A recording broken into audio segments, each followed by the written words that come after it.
Drugs in India is very much a taboo. In today's society, maybe it's more normalized, but when I was growing up 10, 15 years ago, it was very much looked down upon.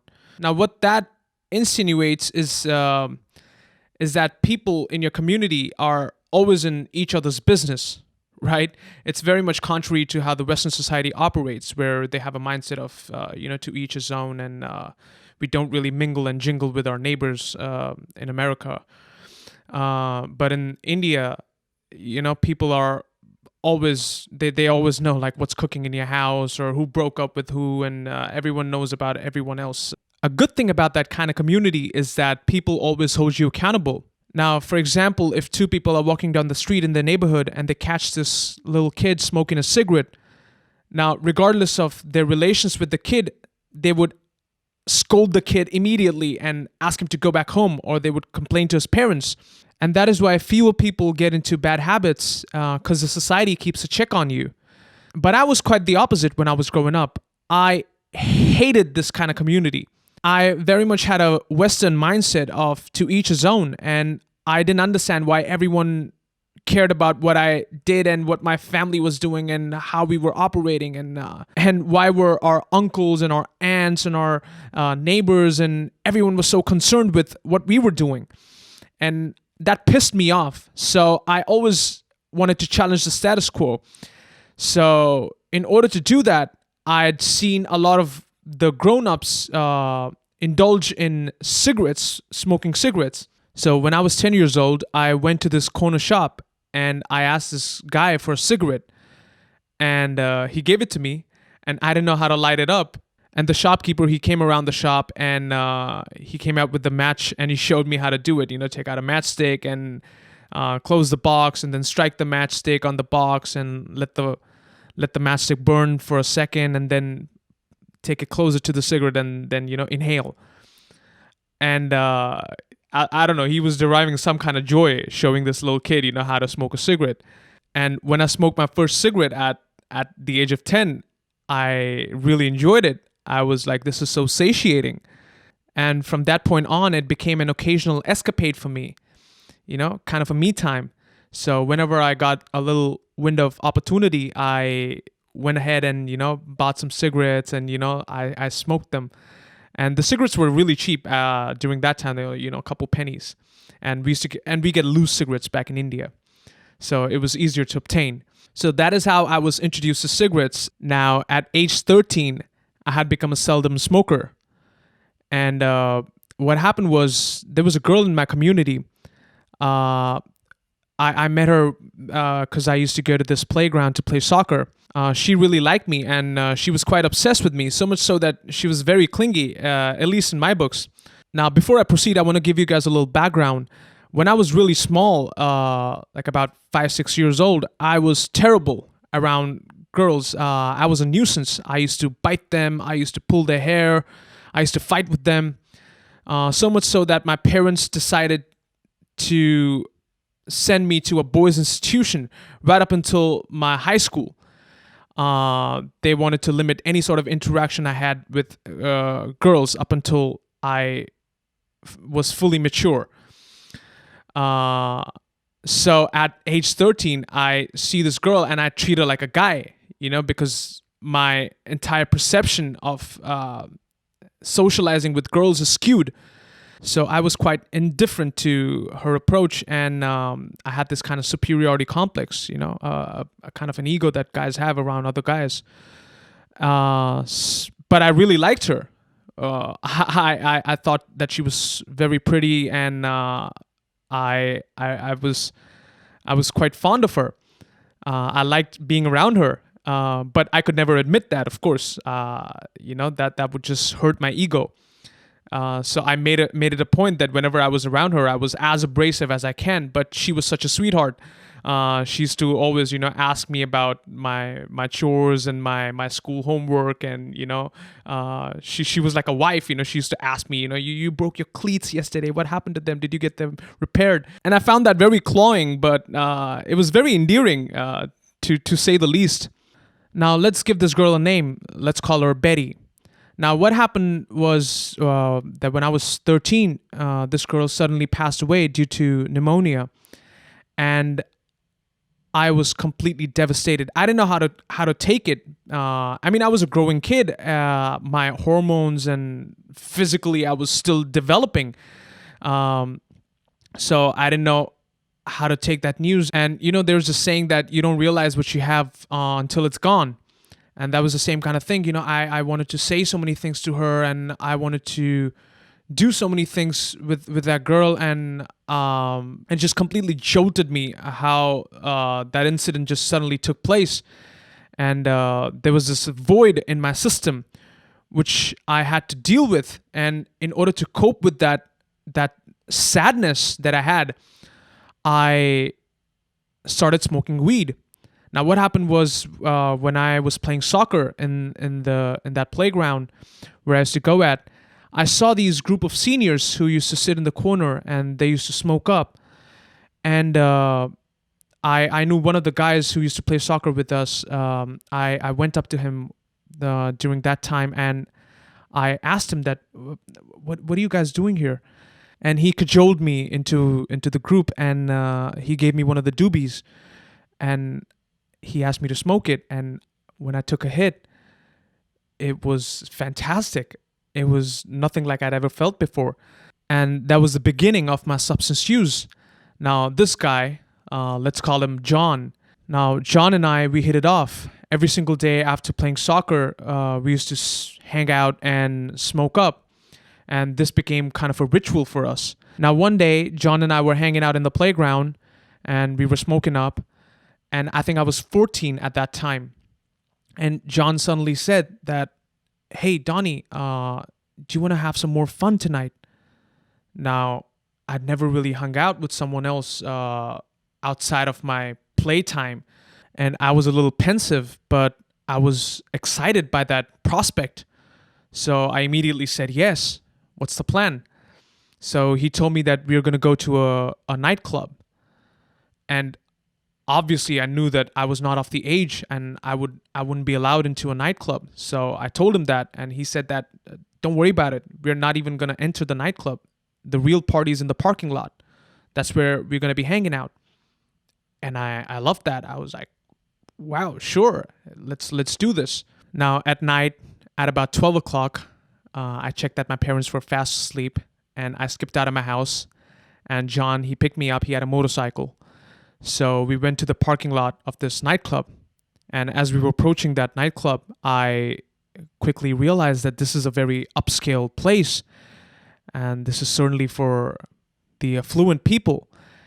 And when we reached the parking lot, looking at the kind of cars that were parked in the parking lot, I knew that, wow, these are some of the richest cats of the city.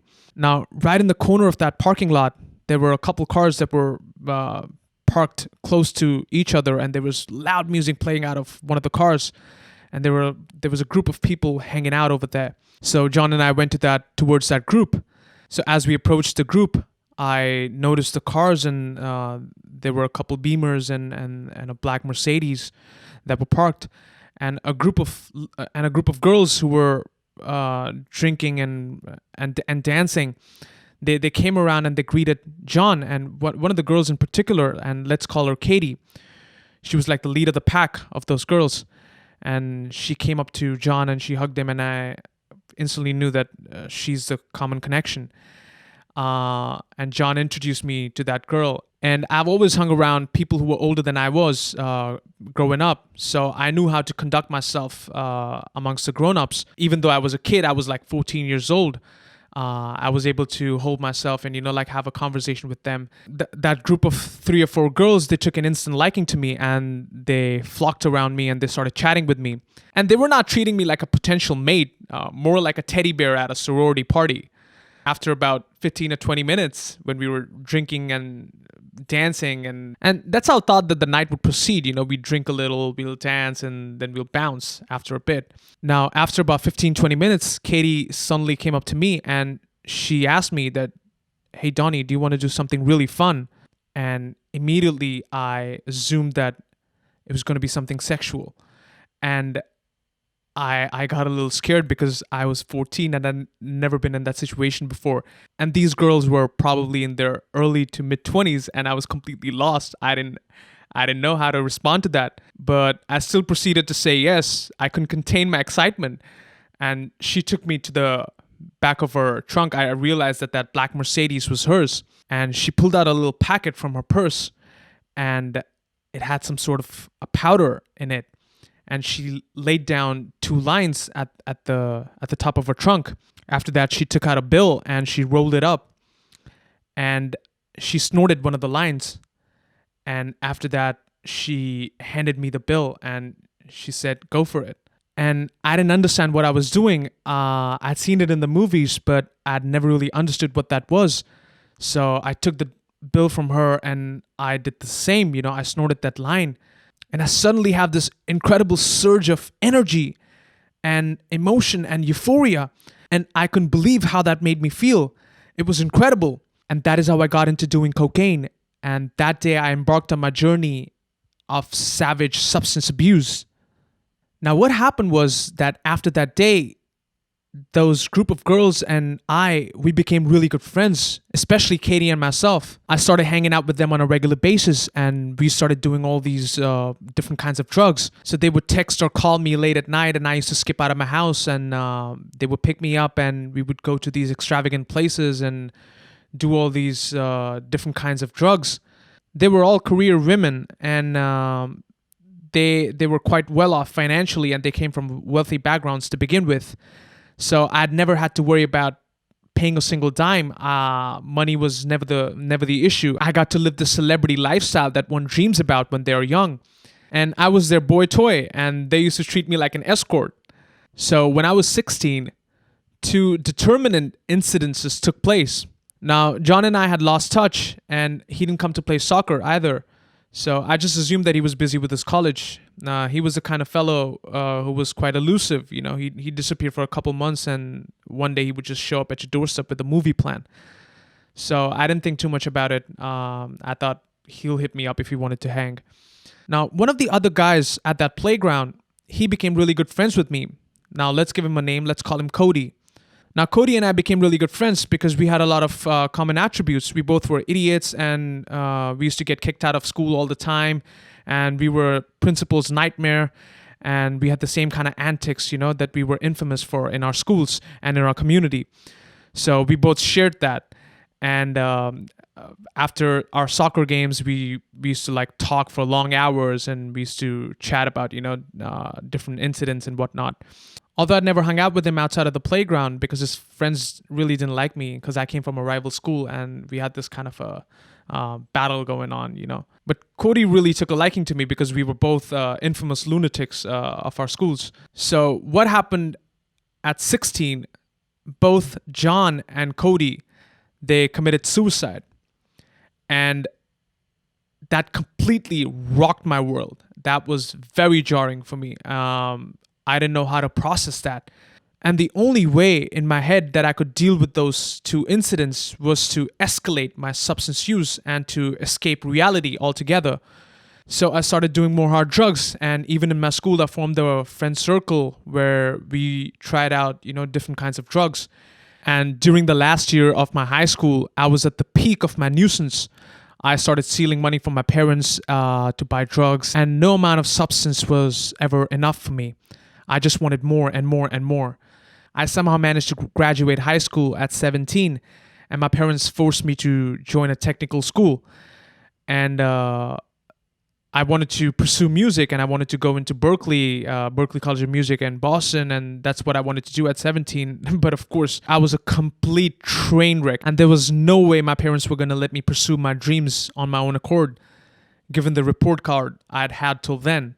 So at 17, I started applying for different engineering colleges, and I literally got rejected from every single one of them.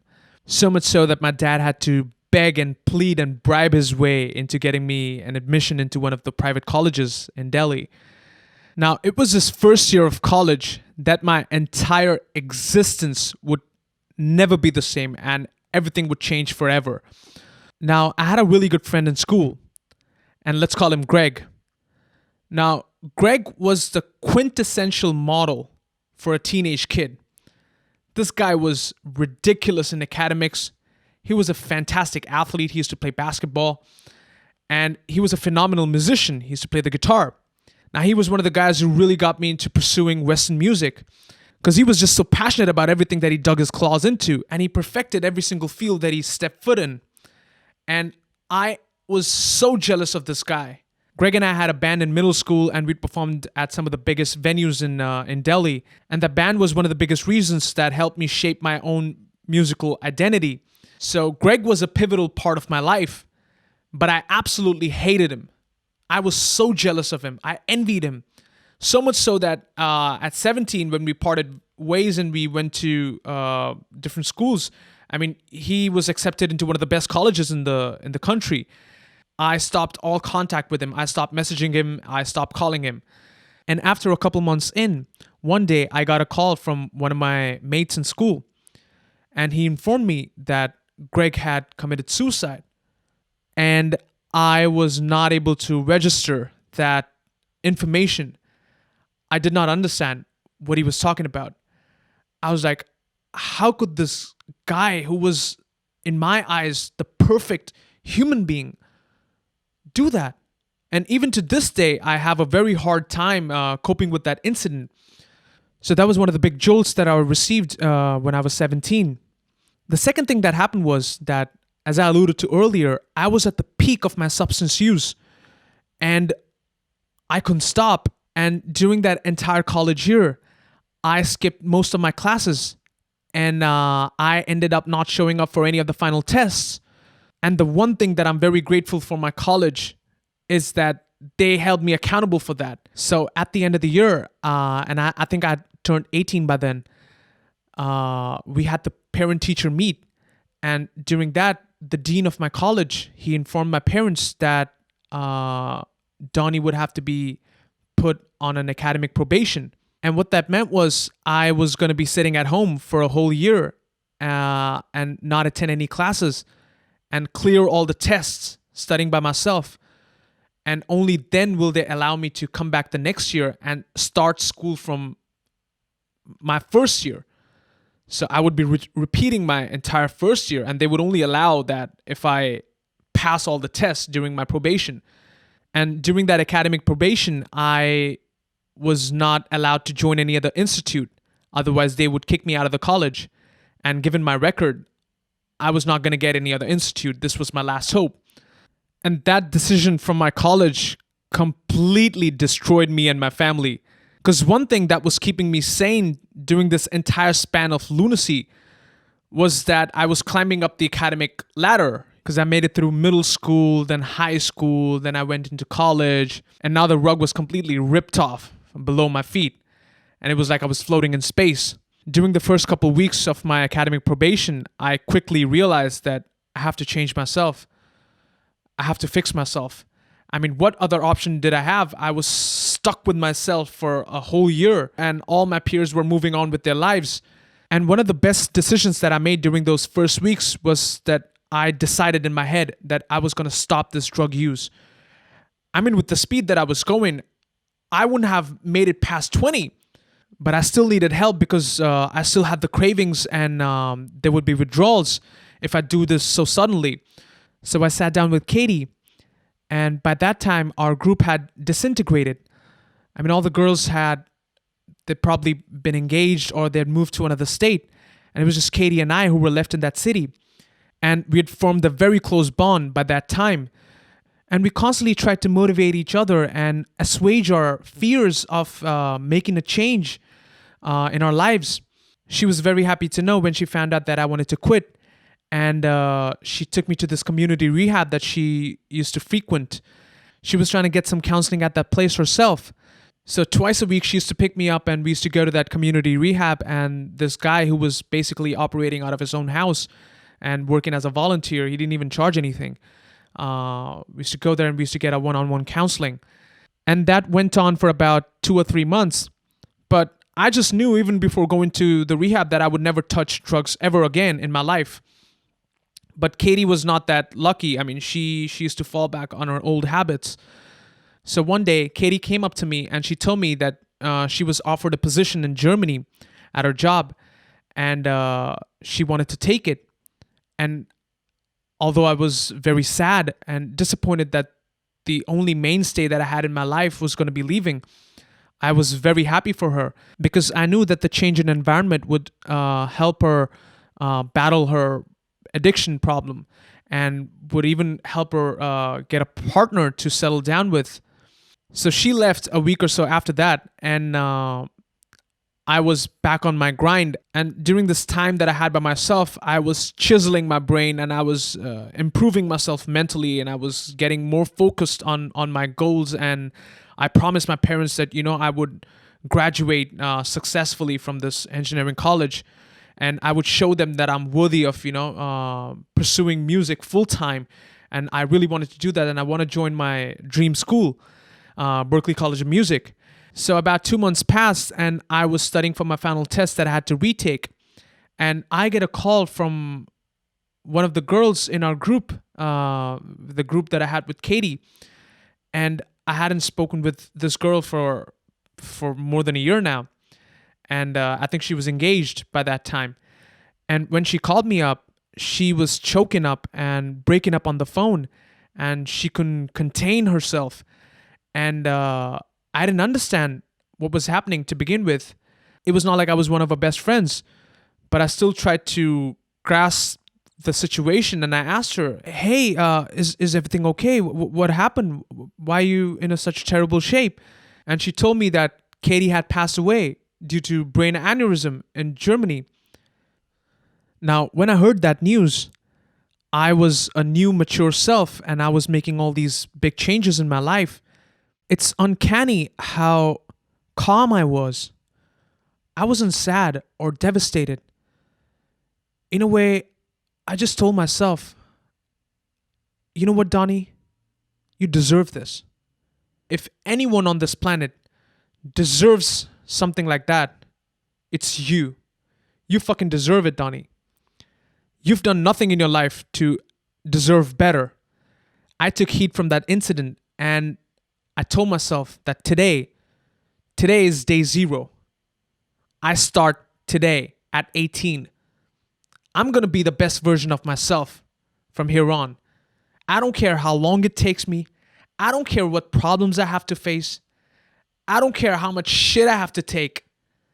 I will come out of this becoming the best version of myself. And that's what I dedicated my life to. And I told myself that this new resurgent me will be the legacy that people like Katie, who were a big part of my life, left behind. And that was that. Now I've been clean for about 8 or 9 years. And the most important lesson that I've taken out of this entire charade is how driven and laser focused it has made me towards my goals and my ambitions. And the only little regret that I have is that I missed out on the traditional teenage experience, like having a girlfriend, going to the movies, making plans for a vacation. But like they say, you win some, you lose some. Let me know what you think in the comments below. If you resonated with this, don't forget to subscribe and make your mama proud.